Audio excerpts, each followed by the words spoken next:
महाभारत में दानवीर कर्ण ने भगवान श्री कृष्ण को अपनी व्यथा सुनाई, अपनी समस्याएं गिनाने लगा कर्ण। पहली बात कर्ण ने भगवान श्री कृष्ण से कही कि मेरी मां ने मुझे जन्मते ही त्याग दिया। क्या यह मेरा अपराध था कि मेरा जन्म एक अवैध बच्चे के रूप में हुआ? दूसरी बात कर्ण ने भगवान श्री कृष्ण से कही कि आचार्य द्रोणाचार्य ने मुझे शिक्षा देने से मना कर दिया क्योंकि मैं क्षत्रिय नहीं था उनकी नजर में। क्या यह मेरा अपराध था? कर्ण ने तीसरी बात कही कि द्रौपदी के स्वयंवर में मुझे अपमानित किया गया कि मैं राज परिवार का हिस्सा नहीं हूं। क्या यह मेरा अपराध था? मुझे बार बार अपमानित किया गया। तो जवाब में, उत्तर में भगवान श्री कृष्ण ने कहा कि हे कर्ण, अब जरा ध्यान से सुनो। मेरा जब जन्म हुआ तो मेरा जन्म ही कारागार में हुआ। मेरे पैदा होते ही मृत्यु मेरी प्रतीक्षा कर रही थी। जिस रात मेरा जन्म हुआ उस रात मेरे माँ बाप से मुझे अलग होना पड़ा। जहां पहुंचा वहां हर वो काम करना पड़ा जो ग्रामीण क्षेत्रों में करना पड़ता है।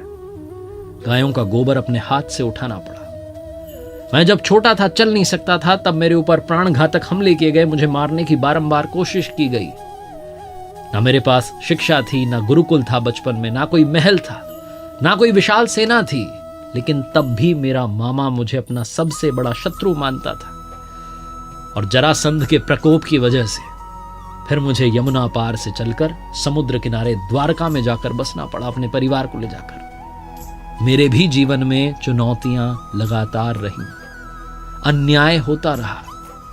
जीवन में कितनी बार अन्याय हो रहा है ये महत्वपूर्ण नहीं है। जीवन में कितनी बार अपमानित किया जा रहा है ये महत्वपूर्ण नहीं है। महत्वपूर्ण यह है कि आप उस अपमान का, उस अन्याय का जवाब कैसे देते हैं। आपके पास कितना ज्ञान है जिसका आप इस्तेमाल करते हैं और इन सब चुनौतियों को पार करते हुए आगे बढ़ते हैं, क्योंकि जीवन तो भगवान का भी सरल नहीं था। श्रीमद् भगवद गीता, जो महाभारत के मध्य में युद्ध की शुरुआत से पहले भगवान श्री कृष्ण ने अपने सखा अर्जुन को 18 अध्याय 700 श्लोक के रूप में सुनाई, उस श्रीमद् भगवद गीता से 5 बातें आज मैं आपके लिए लेकर आया हूं और 5 श्लोक ऐसे लेकर के आया हूं जो गीता का सार समझाते हैं। आइए शुरू करते हैं। सीखोगे नहीं तो जीतोगे कैसे, ये लर्निंग सीरीज। मेरा नाम है RJ Kartik. 5 learnings from Shrimad Bhagavad Gita. शुरू करने से पहले आपको बताना चाहता हूं कि अपनी हर कहानी के अंत में आपसे कहता हूं, ऊपर वाले के आशीर्वाद के साथ कर दिखाओ कुछ ऐसा कि दुनिया करना चाहे आपके जैसा।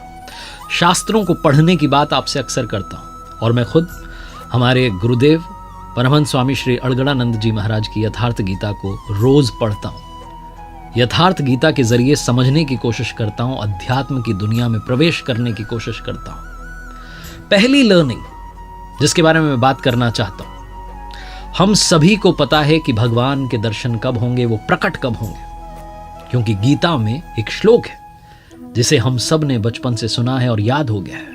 यदा यदा हि धर्मस्य ग्लानिर्भवति भारत अभ्युत्थानम धर्मस्य तदात्मानं सृजाम्यहम्। चतुर्थ अध्याय का श्लोक नंबर 7 जो बताता है कि भगवान दर्शन कब देंगे, प्रकट कब होंगे। इसका हिंदी अर्थ निकालेंगे तो निकलता है कि जब जब धर्म की हानि होगी, जब जब अधर्म बढ़ने लगेगा, तब तब मैं अपने स्वरूप को रचने लगूंगा। इस दुनिया में ऐसा कौन सा समय है जब संकट नहीं होता?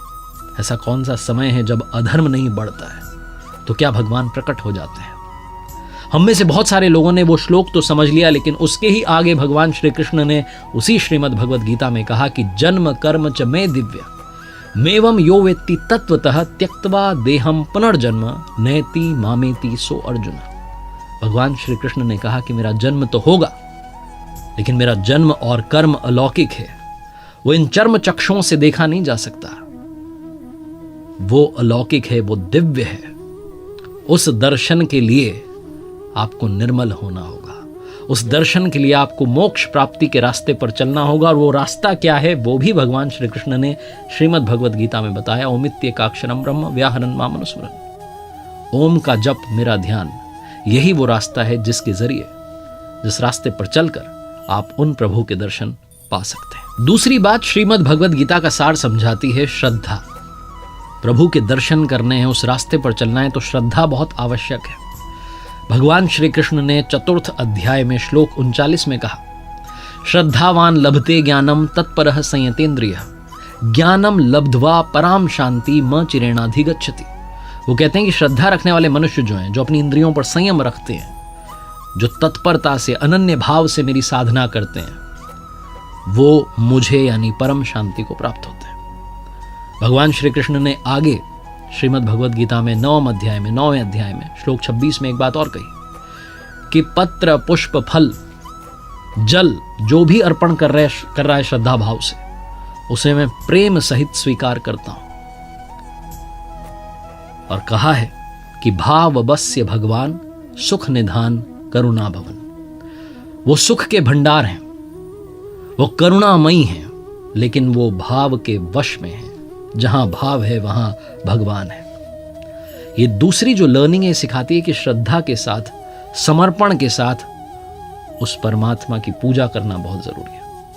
जहां आपका भाव डगमगाया कि काम नहीं बन रहा है, आप कहीं और चला जाता हूं, किसी और दरवाजे को खटखटाता हूं, वहीं सारा खेल गड़बड़ हो जाता है।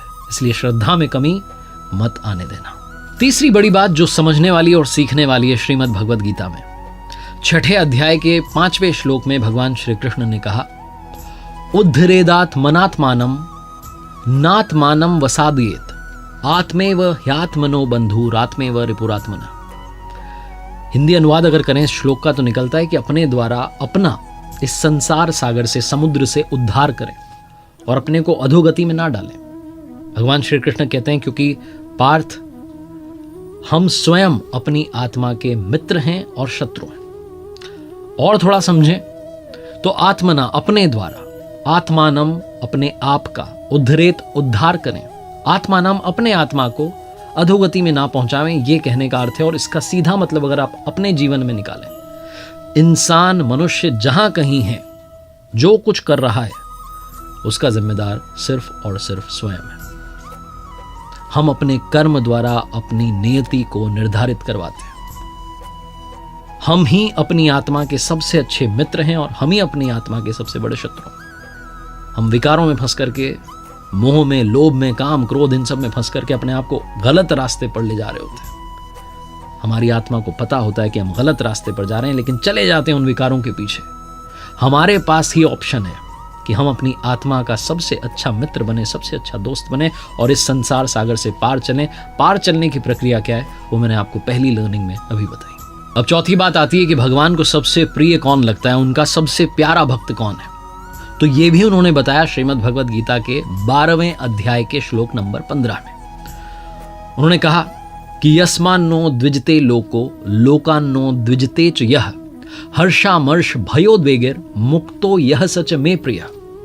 कहने का मतलब यह है कि जिससे किसी को कष्ट नहीं पहुंचता हो, जो किसी के द्वारा विचलित ना होता हो, जो सुख में, दुख में, चिंता में, खुशी में, हर्ष में समभाव रहता हो, वो मुझे अत्यंत प्रिय है। भगवान श्री कृष्ण कहना चाहते हैं जो समभाव हो चुका है, जो प्रभु की मर्जी मान करके चल रहा है कि जो हो रहा है वो करवा रहा है, अपने आप को संभाव कर चुका है, वो भक्त मुझे प्रिय है। रियल लाइफ एग्जाम्पल लें तो हमें अपने व्यवहार से किसी को ठेस नहीं पहुंचने देनी। हमारी बातों से कोई उदास ना हो जाए, हमारी बातों से कोई परेशान ना हो जाए, इतना तो हम कर ही सकते हैं। अपनी वाणी में संयम तो ला ही सकते हैं। लेकिन दुनिया में लोग कोशिश करेंगे आपको पिंच करने की, आपको गुस्सा दिलाने की, आपको क्रोधित करवाने की, आपसे उल्टा सीधा बुलवाने की। लेकिन उनसे बचना है। जब हम ड्राइव कर रहे होते हैं, सड़क पर होते हैं, रॉन्ग साइड से कोई चला आ रहा होता है, पी करके चला रहा होता है, धुन में चला रहा होता है, उससे अपनी गाड़ी बचाना, अपनी जान बचाना भी हमारी जिम्मेदारी है। बस इतनी सी बात है। और अंत में सबसे महत्वपूर्ण बात, जब आपको लगे कि सारे रास्ते बंद हो गए, अब तो कुछ समझ में ही नहीं आ रहा क्या करना है, तो इसका भी सल्यूशन दे दिया। 18वें अध्याय के श्लोक 66 में भगवान श्री कृष्ण ने कहा, सर्वधर्मान परित्यज्य मामेकम शरणं व्रज अहम त्वाम सर्व पापेभ्यो मोक्ष यश्यामि मा शुचः।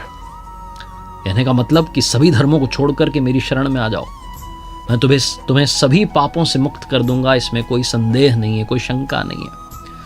और धर्मों से मतलब है कि जो कुछ आप कर रहे हैं, जिस किसी श्रेणी के आप साधक हैं, जिस किसी तरीके से पूजा अर्चना आराधना में लगे हैं, उन सबको त्याग करके सिर्फ मेरी शरण में आ जाओ, अनन्य भाव से मेरी भक्ति में लग जाओ, तुम्हें मोक्ष तक पहुंचा दूंगा।